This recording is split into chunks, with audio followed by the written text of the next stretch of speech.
mataa gadi nu qabdan hamilee nu cabsitanii jechuudha. Gaafa suurri viidiyoo diinaa dhufee kalariin jijjiirame inni kana jedhamu akka ajandaa diinni bocee maan hubanne. Kamaal heebboo arda isin baatanii wareegamuu isa afaan kiyyaan miidiyaa irra haasofsiistan kana gaafa sana wareegama isaa dhoksuuf diinni wareegama isaa argee nutti gammadin jechuuf jaallan guyyaa guutuu lolarra oolte sa'aatii 9 haga sa'aatii 1 lolarra turanii isa awwaaluuf baasanii awwaala sana midhaasanii akka diinni hin argine godhuuf yoo xiqqaate haga halkan keessa sa'aatii 7 olii waraanni kun ifaa beerra ture jechuudha. Rabbiin maal isiniin jedha ummata kana?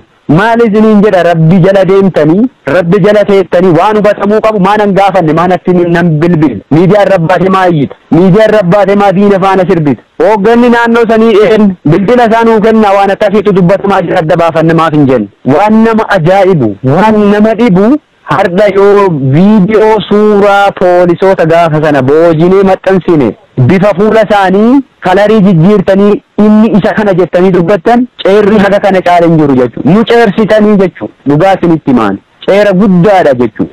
Mataa gadi nu qabdan hamilee nu cabsitanii jechuudha. Gaafa suurri viidiyoo diinaa dhufee kalariin jijjiirame inni kana jedhamu akka ajandaa diinni bocee maan hubanne.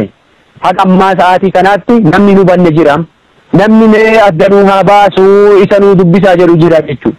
Maal waan ta'u jirurraa addan baafattu ati ilaalte mul'ataa jira bar viidiyoo diinaa barbaasanii isa jechuun jiranii bar jaala wareegama isaa baasnee awwaallee bakka itti goonee biraa deemnee reeffi isaa galee dalloo maalii jira jechuun jiranii bar galee maatii isaa bira jira jechuun jiranii bar wareegamni isaa achi galeera jedhamu jira bar viidiyoo yeroo harka isaa duubatti hidhanii rasaasaan nama jahatu rasaasaan rashane jedhamu faatu dubbatamaa ture bar maan baasne ree viidiyoo sana warri sun maaf hin baasne viidiyoo sana kijiba haga kanaattu deemu jira bar kijiba haga kanaa jiru eenyutu nu gaafate eenyutu bilbilee nu gaafate Aishaa Goobanaa kaleessa boo'aa turte jeneraal Aishaan boo'aa turte jechuu jaalli sun imimmaan isiin boo'aa turte sun namatti hin dhagahamne jechuu namni hin beekne jechuu jaalli sun karaa keessaatiin nama nu gaafate irra nurraa hubate keessaa nama tokko namoonni gameeyyiin jajjaboon akka isii jira jechuu warri karaa keessaatiin nurraa hubate gaafas nu gadda akkanaatti nu jira jennee hubachiifanne jira ummanni kun ummata keenya otoo wanna qabatamaa hagasii argitu otoo haala akkasitti diinni deemaa jiruun akka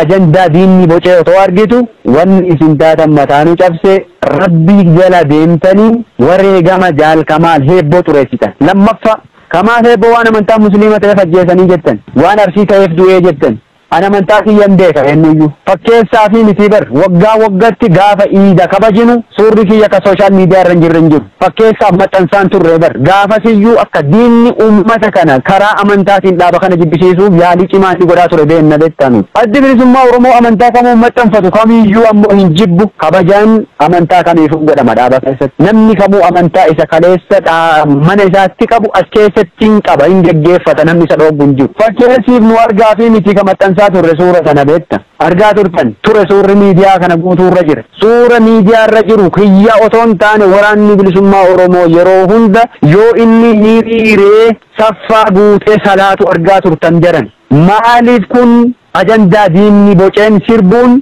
ajandaa diinni boce faana deemuun kun haga yoomiitiif ta'a haga yoomii akkasitti deema haga yoomii shakkii qabsoo dirree keessatti haga yoomii shakkii dirree keessaa kanaan ummanni kun mataa wal dhukkubsaa oola bira darbeenuu dirree jirru jiruuf jireenya keenya dhiisnee rakkoo keessa jirru dhiphisuun haga yoomiitiin gaafii guddaa jechuudha. Haga yoomii akkasin akkasi dhiphattan haga yoomii isin akkasi nu dhiphistan an hin beeku. Waan Kamaal heebboo irratti rabbiin olaane rabbiin guddaan irraa isin gaafataa jechuudha. Warri hadda reeffa isaa boqonnaa dhoowwitanii nu'uu inni irraa kufee qaanu baname madaa keenya tuttuqqanii boqonnaa nu dhooggitan rabbiin tokkichi gatii keessan isinii kaffala jechuudha. Gatii keessan ammallee rabbi isinii hin dhabinii jechuudha. Gatii Kamaal heebboo irratti isin taphattan reeffa Kamaal heebboo isin irra dhiichiftanii diina irraa dhiichisiisuu jirtan kun rabbiin tokkocha ta'e gatii kana isinii hin dhabu jechuudha. Gatii kana isinii hin dhabinan waan biraan jedhu jechuudha.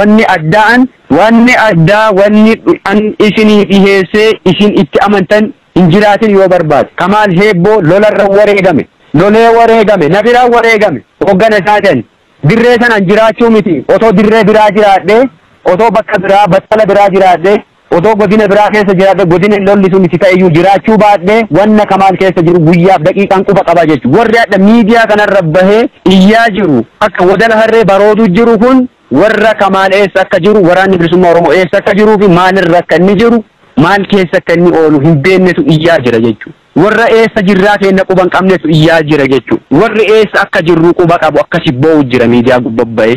Warri maal keessa akka nu jirru quba qabu boo'aa jira. Maal uffatanii bulan maal nyaatanii bulan warri jedhu kan imimmaan boo'u jiru sana beekta. Inni hadha achirraa baroodu jiru kun ayyallaallatti warra karaa sirbi oo'e sirbantu akkasitti iyyuu jira ammallee boo'aa jiran warri waan nu keessa jiru quba qaban. Akkam goonee isin amansiifnam wareegama Kamaalii dhaqee baasaa ree isinii boolla. Isa baasee isinii fida. Ummata kana abbaa faadha isaanii rakkisuu fi mireedha. Rakkisaa ka argattanam sirbaa diina waliin. Wan biraan jiru diina gammachiistanii diinni nurra gammade wanni fidu ammoo hin jiru diin. Wanni nurra argatu tokkolleen hin jiru. Wanni nu laafsisulleen hin jiru. Wanni nu hubadhu deebisulleen hin jiru. Olola yoo taate ololaaf bakka hin qabnu. Ololli kaleessas ture hardhas hin jira. Olola bakka nama kennu miti. Ololli warra duuba deebisuu miti waraanni bilisummaa Oromoo ammoo. Kanaaf warri ta'e jettanii itti yaaddanii sirbaa turtan gatii keessan rabbi isiniin dhabin akka jalqaba jedhe sana jechuudha. Warri ta'e jettanii reeffa isaa gumaa isaa gar balleessu wareegama jaalaa ajjeefame jedhaa sirbaa turtan sun gatii keessan rabbi biraan dhabina. Warri ammoo otoon hubanne otoon beekin warruma mootummaan ergee sirbu faana sirbaa turtan jarana rabbi sodaadha. Rabbi isin uume rabbii tokkocha salaattaniif sana sodaadha. Jaalli shaahideedha kukuffisee kufe guyyaa sana. Baasnee harka kennaan bakka sunii awwaalanne. Iddoo keenne sana itti quufuu dadhabnee eega achii deemne lammaffaayyuu achi deebinee baafannee awwaalanne. Adda abbaa faati kenna, firoottan kenna, deeggartoonni kenna onneen gubatu bor awwaala isaanii arguu danda'a yoo nu duuneyyuu.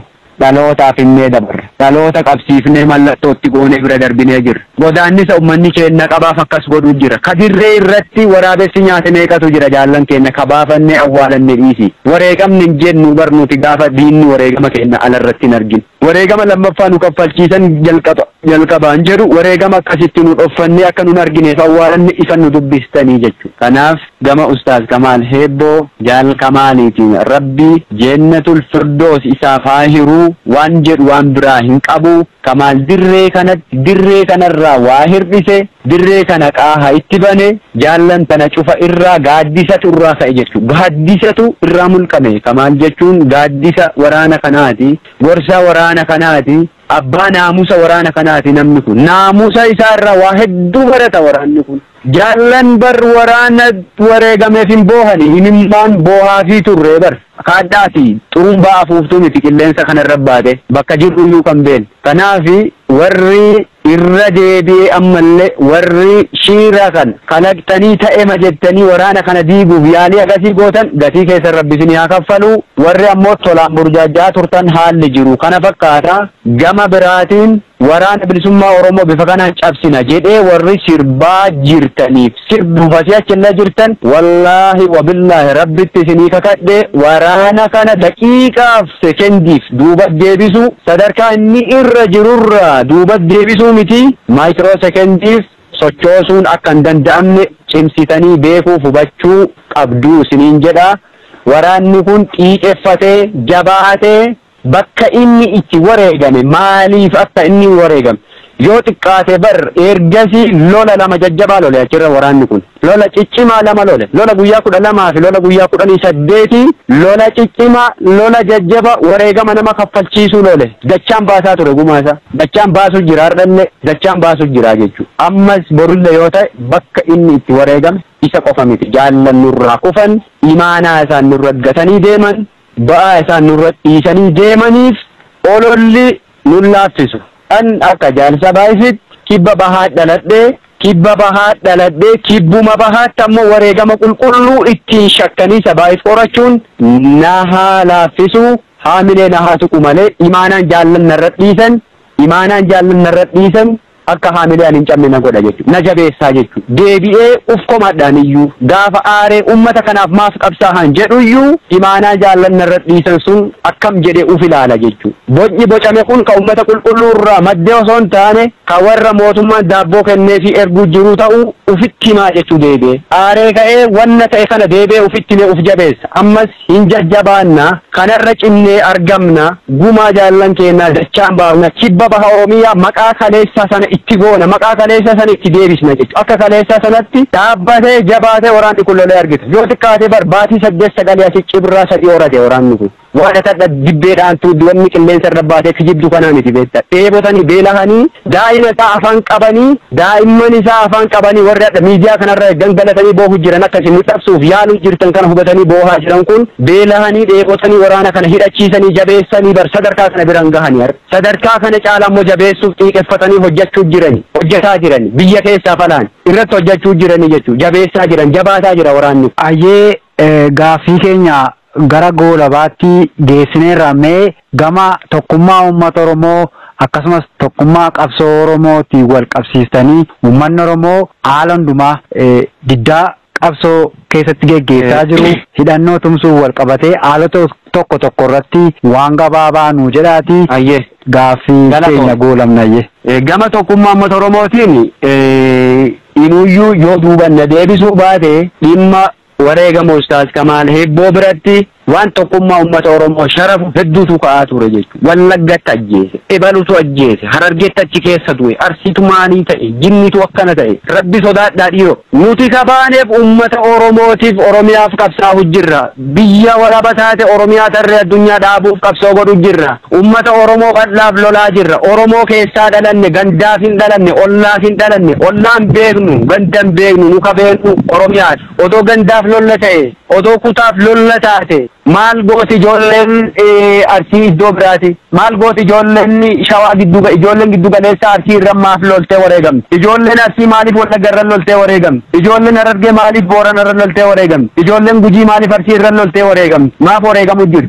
Jaallan godina biraa loltee kibba baa kana keessa wareegamaan turre. Lola gaafa 2021 keessa jaallan dirree irratti wareegamne gaafa lola kaambii Eeban Ubboo lafa jedhamtu. Kagaafa kibba bahaa dhufee yoo baay'ate torbee tokko anin turii lola nurratti irratti jaallanii wareegamne dirree irratti uummanni kaasee awwaalle ijoollee san jaallan sun jaalli takka shamara Wallaggaati Arsiitti ajjeese maan jedhin Wallagga gaafas jaalli tokko Harargeen maasin ajjeese nuun hin jedhin dirree gubbaa wareegamanii bar wareegama sana baafachuu dadhabnee gangalannee baanee bar iddoo sanarra deemnee galle bosonatti.